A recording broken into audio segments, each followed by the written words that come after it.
Hi friends, if you're new to the channel, my name is Abhinav Kumar. I'm a doctor in the UK and a first generation immigrant. In this video, I just want to talk about my past 1 year of trying to grow a YouTube channel from 500 subscribers to where it is now, roughly 6,500 subscribers. It's not been an easy road, but neither will anything else be when you try to reinvent your career. So I have to take it in stride, which I have.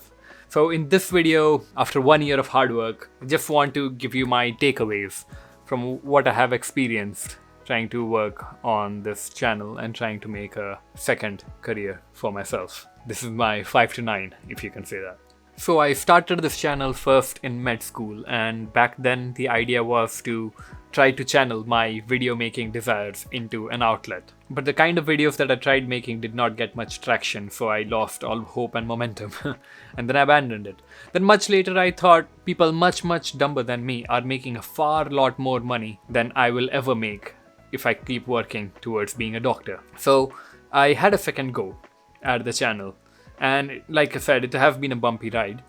The good thing, however, is that when the videos get views, it makes me feel nice that at least somebody found something useful in the video.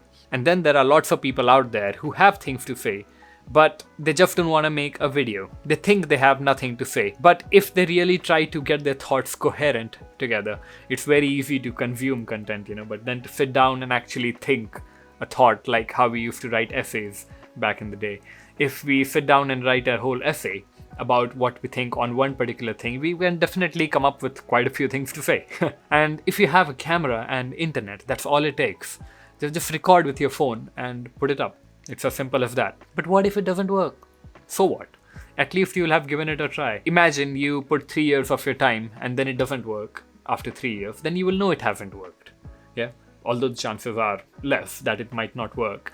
But then at least you'll have given it a shot. On the other hand, if you do not try, the 3 years will pass anyway.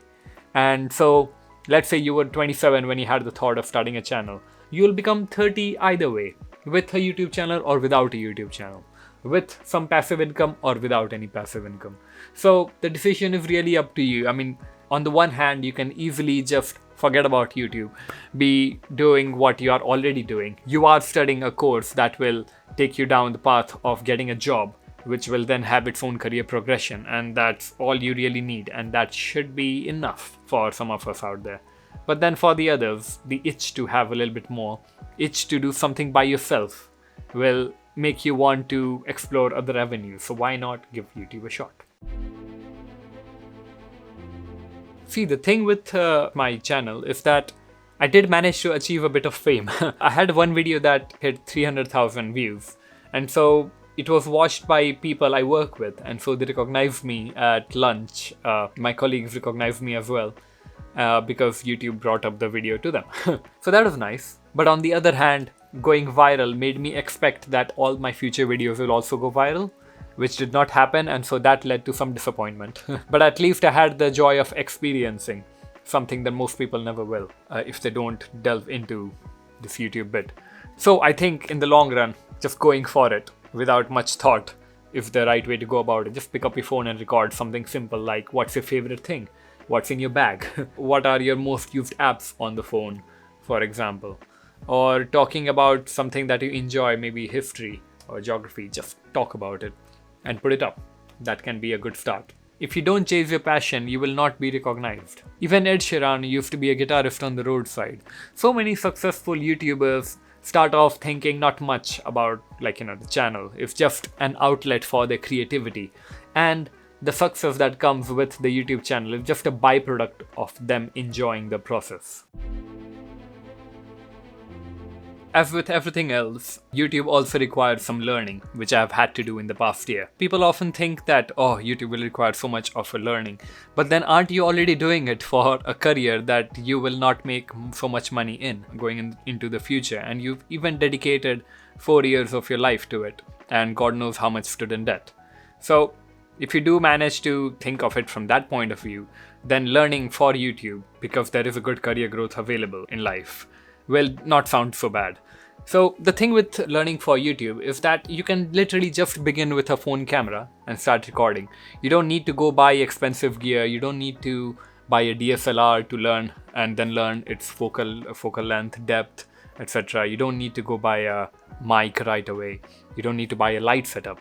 Don't buy too much gear before you are prepared for it. So just start learning with the video that you have taken from your phone. The next thing you can do is learn a bit of video editing. If you've had your ums and ahs, you can cut them out and stitch them together, something basic like that. Maybe you can put an image on the screen.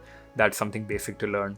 And in general, when you do spend some time getting the hang of how much time video editing takes, you will be quite appreciative of your video editor once you do get around to hiring one, about the realistic time frame that they are going to take in editing your video. So yeah, I mean, learning this will be beneficial, and editing is one of the first things that people outsource anyway. The next thing will be to probably upgrade a mic, because people can sit through a bad video quality, but if you have a bad audio quality, then nobody's going to stick around no matter how good your story is. So that's the thing with YouTube. You learn on the job. You don't have to come fully prepared and then start publishing videos. You make the first simple video, it gets some views, and then you get time to keep producing more output with some improvement. So that's how people learn. You need to keep producing content so that you have the momentum and the motivation to work on improving your content. So what I would say is, I upload a video and I don't look at it for another 3 days or so. Of course, it takes a bit of work to make the video publishable, like adding all the chapters, creating a good thumbnail, writing a good description, finding a logical title that will attract viewers. All of this does take time, but finally when you're done with it, I let it be for about 3 days, and then I come back to the video. So to have a fresh mindset after the video has been live for 3 days, to see where people actually stuck around, what people watched more, what you could do to improve. Right off the bat, when you upload, you can't really analyze at that very moment itself because you have this bias. So give it a few days and then come back to it for a second look. You always need to go back on your old content and refine it so that you can make better content in the future. Another thing with learning YouTube is that feel free to pivot. When you're a small channel, even with me, I've got 6,500 subscribers, but my views are less than 1,000. So it's not really correlating much. But even with me, when I have been uploading a certain kind of videos for the past few months, but then here I am trying to give a different style of video a shot, where I'm just going to talk heart to heart about a beginner's journey to YouTube. I would call myself pretty much a beginner because the videos I uploaded in the past were 7 years ago and then nothing until one year back. So yeah. Now if you don't have many video ideas, the one thing that you can still do is learning how to video edit. So what you can do is, if you're a broke college student, for example, you can just offer to edit videos for others. Put up a job profile where you say that you can do basic video editing, and when people give you content to edit, you edit it to their satisfaction. And if they ask you to do something more, then you try to figure out how to do that. So that can keep your creative mind open and make you susceptible to learning more skills that you may not have figured out by yourself. Put yourself out there, show your work, really. Now I've had my fair share of struggles with the channel. If I don't stay committed with this channel for at least 2 years, I don't get to complain, you see. Because the only way to really succeed on YouTube is not viral videos. It is about doing it consistently. And so they say at least put in 2 years of work before you even call it quits or hang up your hat. Until then, you're not allowed to really say that you have given it a good enough shot. Of course it's time consuming. Everything is time consuming. Depends on what you want your time to be consumed by.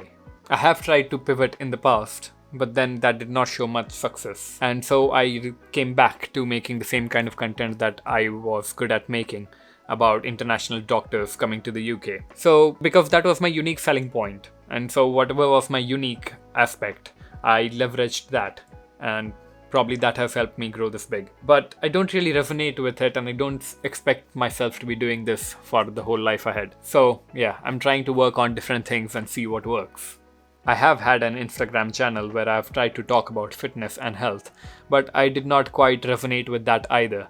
So people have multiple failed YouTube channels before they manage to find one that they really resonate with. Ruri Ohama, I think, has had 7 YouTube channels until she's managed to get 1 million followers on her present channel. Now that's not the only thing that I've faced struggle with. There's also my family who are not certain if this YouTube thing is going to work out and think that I'm taking my medicine career too lightly. And so, yeah, I mean, having to convince them that this is worth giving a shot, what can I say? So yeah, if they don't believe in my vision, then what can I do about it? I can try to convince them, but nothing will succeed like success. So until I succeed, they won't know I have succeeded in doing this. Because they are doctors as well, and so they have seen what monetary gains can medicine bring to one's life. However, medicine on the other hand is a very linear path. All you need to do is write a college admission essay, sit this one particular exam, score high enough marks, and you will get a medical school of your choice. Now, in the medical school, you just have to pass this exam for the next 4.5 years or 5.5 years, depending on the country. And you'll be called an MBBS graduate. The next step will be to do these poster presentations, do these audits, do these publications. And there you have it. You are now a specialty trainee. You keep putting in the work and you keep meeting your portfolio requirements, and you eventually become a senior doctor or a consultant. And that's it. You've not had to make a very active decision for your life ever since you got into med school. But for things like YouTube, you'll have to make decisions every other day about what kind of video to put up next to continue your career growth. So yeah, those are some of the challenges I faced. So now to balance out the challenges part, the good thing is that I got monetized. Yay! But then it was that video which had like 300,000 views that helped me reach monetization. The thing was that in the first few days when I was getting monetized, my video gained majority of its views. And so by the time YouTube actually started paying me, I had already reached pretty much the peak for the video's growth. And so I did not make much from it. All the videos in the subsequent future have not done as amazing, but it does make a pound here and there. My rough earnings would be about 60p a day. Yeah, 30 to 60 pence a day. And that's not really retirement money, is it? But then I have not even uploaded 50 videos to achieve much more money or success or views. So I shouldn't complain. Viral videos are just an anomaly in your career growth. Don't really hook on to them. Now here's something new that I've learned about this YouTube journey. Is that there is an audience for pretty much everything. There is this channel called Park Notes. That is a psychology guy who just goes through his notebooks all the time. And I did not expect his channel to show much success when it did show up on my feed, like how niche the category is. He was talking about a book that he writes notes in. And I just let it be. It had like 10,000 views. His subscriber base was 10-15,000. And I just let that be. 2 months later, his video comes up in my feed again with like close to 1 million views, and I go to his channel and he already has 100,000 subscribers.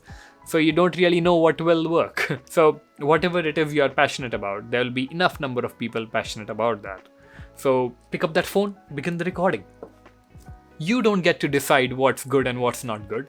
Let the audience decide that. You are supposed to put out the work. If you are doing some work, show your work. And just in simply showing the work will lead you to find like-minded people who will totally resonate with everything you do. And then of course you can refine and increase retention and all the smart metrics that come after that. But that's nothing to be worried about for the first year or two of working on your channel. And lastly, I just want to point that if you really want to make YouTube a career, you got to remember that you have put in 4.5 years of work in med school or your college for whatever job you plan to do for the rest of your life. If you are anyway going to commit so much time for something that makes, on average, way less money than a successful YouTuber will make, then why can't you put at least half of that time in YouTube to offer yourself a possibility of success in the future? Because if you don't upload, there won't be a future with more money. So the best way to do it is work your 9 to 5, especially if you're under 30, you don't have much obligations. So what you should do is work your 9 to 5 so that with the money you get, you can work your 5 to 9 until the point that the 5 to 9 makes so much money that you can replace your 9 to 5 with your 5 to 9 and have a normal lifestyle doing something you love.